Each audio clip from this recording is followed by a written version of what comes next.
자, 신약성경 339페이지 디모데전서 3장의 말씀을 보겠습니다. 디모데전서 3장 14절에서 16절까지의 말씀입니다.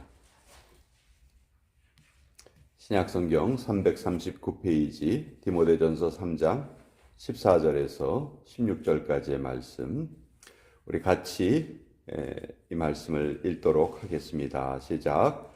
내가 속히 내게 가기를 바라나 이것을 내게 쓰는 것은 만일 내가 지체하면 너로 하여금 하나님의 집에서 어떻게 행하여야 할지를 알게 하려 함이니 이 집은 살아계신 하나님의 교회요 진리의 기둥과 터니라. 크도다 경건의 비밀이요 그렇지 않다 하느니 없도다. 그는 육신으로 나타남 받으시고 영으로 의롭다 하심을 받으시고 천사들에게 보이시고 만국에서 전파되시고 세상에서 믿음 받으시고 영광 가운데서 올려지셨느니라. 하나님의 말씀입니다. 아멘. 자, 이 디모데 전서와 후서는 바울이 디모데에게 보낸 편지입니다. 이 디모데는 바울에게는 정말 잊을 수 없는 가장 소중한 제자 중에 한 사람이었죠. 바울이 사도행전에 보면 세 차례 전도여행을 하게 돼요. 첫 번째 전도여행 지역은 자기의 고향이었던 터키 지역으로 갑니다. 자, 이 터키 지역에서 교회를 세운 후에 안디옥으로 다시 돌아와서 전도여행 보고를 하죠. 그리고 또다시 두 번째 전도여행을 떠나는데 그 처음에 세웠던 그 교회들이 잘 자라고 있는지 확인하고 싶었던 거예요. 그런데 이 두 번째 전도여행에서 시작부터 좀 문제가 발생합니다. 첫 번째 전도여행을 누구하고 갔다 왔냐 하면 바나바하고 같이 갔다 왔어요. 근데 이 중간에 바나바의 조카였던 마가가 같이 동행을 했다가 이 마가가 중간에서 그 일행에서 빠져버립니다. 자, 이것 때문에 바울은 이 첫 번째 전도여행을 하면서 같이 동행했던 마가가 중간에 탈락을 했기 때문에 그것 때문에 큰 상처를 받았어요. 근데 두 번째 전도여행을 떠날 때 바나바가 마가에게 한 번 더 기회를 주자. 우리 이번에 같이 한번 또 데리고 가자. 근데 바울은 난 마가는 데리고 가는 거 난 반대야. 그래서 이 바울과 바나바 사이에 좀 마가 때문에 좀 다툼이 벌어졌어요. 그래서 결국 바울과 바나바가 동행을 하질 못합니다. 자, 그런데 이 두 번째 전도여행에서 하나님께서 이제 새로운 사람들을 바울에게 많이 만나게 해주세요.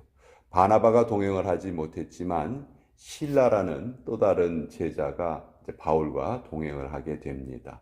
그리고 이 두 번째 전도여행에서 바울은 새로운 평생의 동역자들을 많이 만나게 되는데 두 번째 전도여행에서 만났던 사람 중에 가장 중요한 인물이 바로 이 디모데입니다. 이 디모데와 자주장사 루디아, 이 두 사람을 두 번째 전도여행을 통해서 만나게 되고 이 두 사람은 평생의 바울의 동역자가 돼요. 그 중에서도 이 디모데는 바울의 뒤를 이어서 바울이 개척했던 에베소 교회에 사역하는 사역자로, 목회자로 일을 하게 됩니다.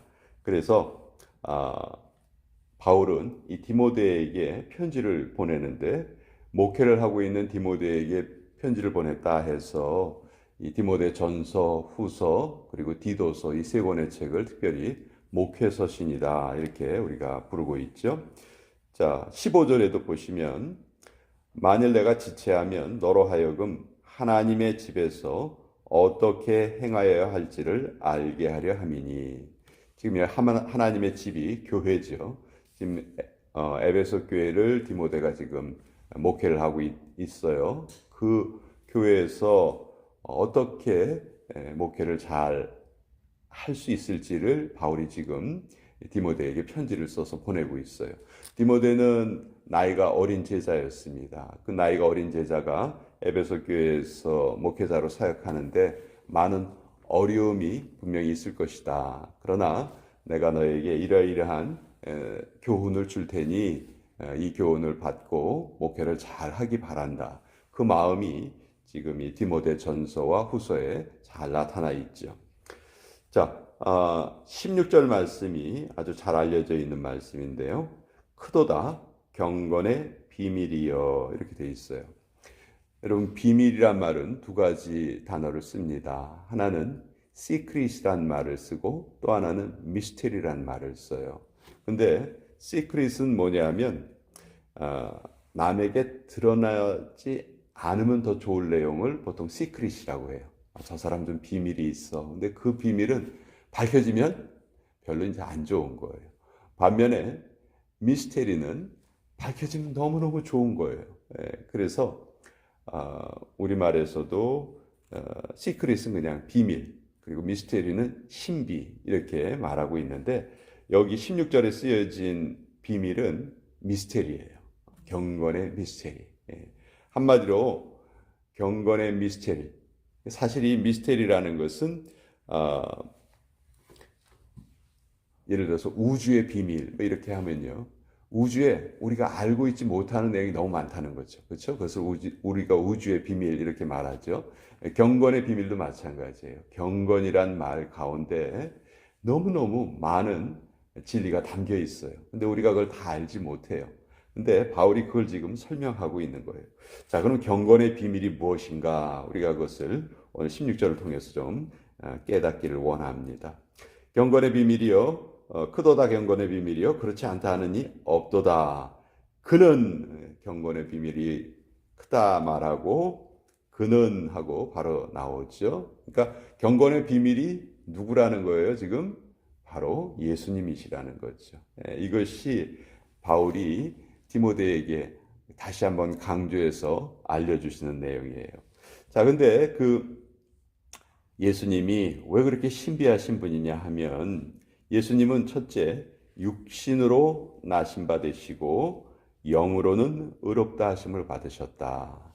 자, 우리가 보통 예수님께서 인간의 몸을 입고 이 땅에 오신 것을 성육신 이런 말로 표현을 하죠. 육신을 이루셨다. 이룰 성자예요.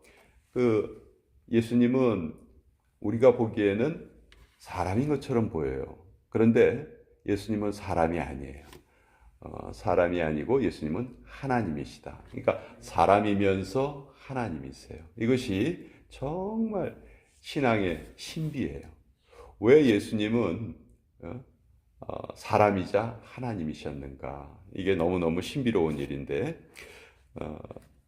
우리가 이 비밀을 꼭 알 수 있어야 합니다. 예수님은 성경 전체에서 예수님을 화목제물이다 이렇게 표현을 해요. 화목제물이라는 것은 사이가 좋지 않은 둘 사이를 연결시켜 줍니다. 그렇죠? 그것이 화목하게 한다 그 말이죠. 그럼 누구하고 누구를 지금 연결시켜야 돼요? 하나님과 인간을 연결시켜야 돼요. 원래 하나님과 인간은 완벽한 교제를 나눌 수 있도록 창조되었지만 인간이 죄를 지어서 하나님과의 관계가 깨져버렸어요. 그래서 멸망당할 수밖에 없었기 때문에 하나님은 이를 긍휼히 여기셔서 이 인간을 다시 구원하시기로 하나님께서 결정하셨어요. 그래서 그 하나님과 인간 사이를 연결시키기 위한 화목제물을 보내셨는데 하나님과 인간을 연결시켜야 되기 때문에 하나님으로만 오시면 인간과 연결이 되지 않습니다. 또 인간의 모습으로만 오시면 하나님과 연결되지 않아요. 그러니까 둘 사이를 연결하기 위해서는 하나님이자 인간이셔야 되는 거예요. 이것이 예수님의 신비죠.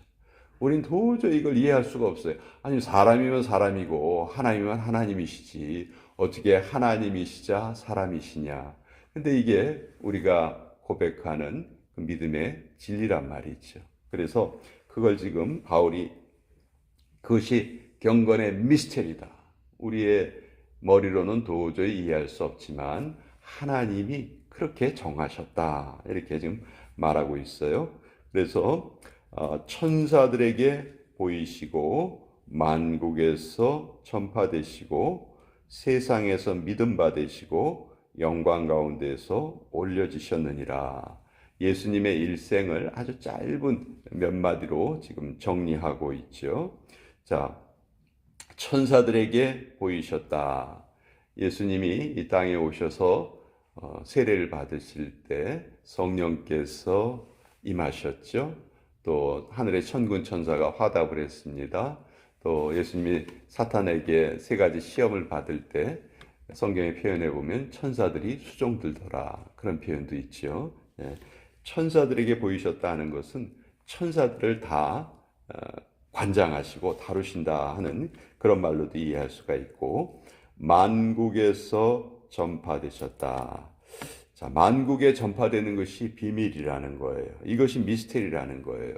원래는 예수님이 유대인으로 오셨어요. 근데 유대인들은 처음에 어떻게 오해를 했죠? 우리 민족만 구원을 받을 거야. 우리만 아브라함의 자손이니까 우리 민족만 구원을 받을 거야. 이방인들은 구원을 받지 못해. 이렇게 유대인들이 잘못 생각했죠. 그때 예수님께서 이제 구원은 혈통으로 이루어지는 것이 아니고 메시아를 받아들이는 믿음으로 이루어진다. 그래서 이제 이 구원의 그 제한을, 어떤 혈통적인 제한에서 그걸 다 없애버리시고 믿음의 영역으로 넓혀주셨어요. 그래서 이제 오늘 우리도 유대인이 아니지만 하나님의 자녀로 인정받고 하나님의 구원을 우리가 누릴 수 있는 것이죠. 이것이 만국에서 전파되셨다는 거예요. 그리고 세상에서 믿음 바 되셨다. 자, 사도행전 4장 12절에 보면 아주 유명한 구절이 나와요. 천하 인간의 구원을 얻을 만한 다른 이름이 주신 적이 없도다. 천하 인간의 구원을 얻을 만한 다른 이름을 주신 적이 없도다. 그러니까 세상에서 믿음 받으셨다는 이 말씀은 오직 예수 그리스도만 구주이시다. 오직 예수님만이 구원의 유일한 길이다. 그래서 이것을 또 바울이 지금 디모데에게 강조하고요. 그리고 영광 가운데서 올려지셨다. 예수님이 이 땅에서의 사역을 마치시고 승천하셨죠. 그렇죠? 십자가에 의해서 돌아가신 후에 3일 만에 부활하시고 40일 동안 이 땅에 머무르셨습니다. 그리고 그 40일이 지난 후에 제자들이 보는 데에서 하늘로 승천하셨다. 승천하시면서 너희가 이 모습을 본 이대로 내가 다시 올 것이다. 이렇게 말씀하셨죠. 자, 이 승천은요, 구원의 역사가 완성되었다 하는 것을 우리에게 다시 한번 확인시켜주는 너무도 소중한 사건이에요. 이제는 어떠한 다른 길도 있을 수도 없고 필요하지도 않다. 오직 예수님을 통해서만 구원의 길이 열려졌고 완성되었다 하는 것을 지금 이 성경이 다시 한번 증거하고 있는 것이죠. 우리가 그 예수님을 믿는 백성으로서 지금 살아가는 거예요. 그러니까 어떻게 보면 전 세계 모든 사람들 가운데에서 우리는 특별한 선택을 받은 자고, 또 그렇게 선택을 받은 자이기 때문에 우리에게는 또 무거운 책임도 있는 것이죠. 우리가 하나님의 백성다운 그런 삶을 살아가야 되는 거예요. 근데 그게 우리의 힘으로는 안 되는 것이기 때문에 오늘도 우리는 성령님의 도우심을 구하기 위해서 오늘 또 이렇게 모여 있는 것이죠. 하나님, 오늘도 저에게 이 귀한 하루 주셔서 너무 감사합니다. 제가 오늘도 하나님의 백성답게 살아야 하는데 하나님의 도우심이 필요합니다. 하나님이 이끄시는 대로 최선을 다하여서 살겠사오니 오늘도 저희에게 시마다 때마다 저희를 이끌어 주시고 은혜 내려 주시옵소서. 우리가 그런 고백을 하기 위해서 지금 이 자리에 모였고 또 하나님 앞에 기도를 드리는 것이죠. 자, 오늘 이 내용이 바울이 우리에게 알려주시는 예수님이 바로 우리 경건의 미스테리고 우리가 믿는 모든 믿음의 가장 신비로운 분이시고 우리는 그 신비의 은혜를 받는 자로서 오늘 하루를 살아간다. 이 말씀을 또 우리에게 주셨습니다. 자,